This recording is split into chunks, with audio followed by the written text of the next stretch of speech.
All right, welcome back to essay writing, lesson 2. In lesson 1, we quickly looked at the analysis. Don't worry, we will go back over analysis of source again and again and again and again. So the little intro that you had there, that's not the only part of the message you're going to get. But we do need to kind of introduce the topic first before we dissect it further. So moving on, the last thing we looked at was the thesis statement that you definitely don't want to sleep through. You want to make sure that you have a clear thesis statement at the end of your introduction. I would suggest underlining it, put it in bold, make sure you know what it is. And as you can see here with the thesis statement, it includes language that is anchored in the source. So I use the language from the source, the big rocks from the source, things like unimaginative, violent, irrational, exploitive, and I made sure that I'm responding to that so that I'm on topic. Now, when we look at the thesis statement I created, the way it was created allows the body of the paper to be divided into individual arguments. So the thesis is my main argument. Although man is capable of being unimaginative, violent, irrational, exploitive creatures, limited by our own jealousy and greed, globalization shows the true duality of our species. So due to the wording of the thesis statement, I can now logically organize my essay. So when I say A1, man can be unimaginative, but also, and then I had to think, what's the opposite of unimaginative? That's inventive. So there can be a body paragraph now where I defend that argument, and by defending that argument, I'm defending a portion of my thesis.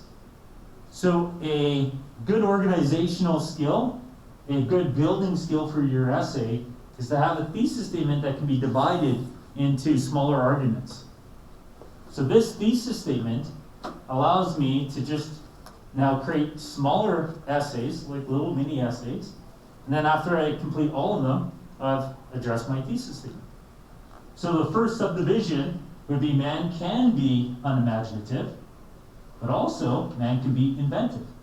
So in this next unit that we're just starting tomorrow on historic globalization, we need to look for that. So some of the reason for doing this now, one of the reasons is you need to learn how to do essays. But why are we doing it today? Because I want to plant some seeds for things for you to look for in this next unit. One of the things to look for in this next unit is, to what extent has mankind been innovative? Collect evidence, collect case studies that shows that we are innovative. So in this next unit that is a unit of history, we're going to go back to the Neolithic Revolution, and we're going to see how innovations like beer have really transformed civilization. So for example, if you're writing this essay and you had that argument, your evidence then could be that the Neolithic Revolution and the advent of beer, the invention of beer, shows the innovative, imaginative side of mankind. So what we need to do after we come up with an argument is come up with evidence. But I'm planting this idea at the beginning of the unit so we can begin to look for this evidence throughout the unit. Another part of the essay is about violence. So man is capable of being violent, but we're also capable of being peaceful. So in terms of violence, we talked about wars, we talked about crimes during the war, we talked about the genocide of the Jewish people in World War II, and certainly we can look for that, but we also need to look for that peaceful part. The general idea that we can coexist, our population can coexist and accomplish great things. Man is capable of being irrational, but also rational.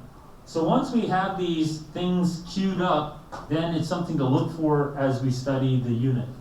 Man is capable of being exploitive, but also kind.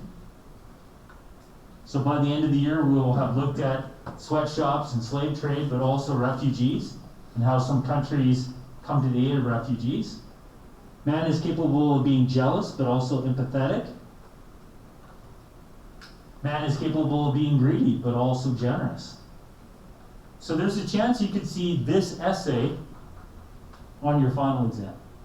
This could be your final essay. And I'm saying a chance because I haven't decided what the final essay is yet. But the case studies that I've just showed, attached to these arguments, shows that it truly is a topic that allows you to show me that you've been listening all year. Here's some stuff from the history unit, here's some stuff from the contemporary unit, here's some theoretical stuff. So it would be a very fitting end of the year essay to give to you for sure. So that's just one of the exemplars on that lesson to help us out.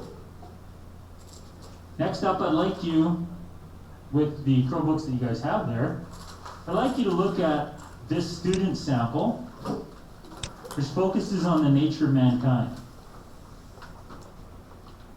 And as you read through it, I want you to identify in the introduction, what steps, what analytical tools do they use to break the source down?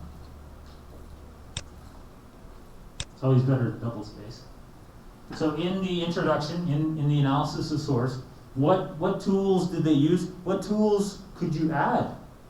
These essays aren't meant to be perfect, so maybe there are some tools that they didn't use. Look for a thesis statement. See if you can find their thesis statement. Then look to their body and see if you can see supporting arguments. Then take a collection of their evidence as well.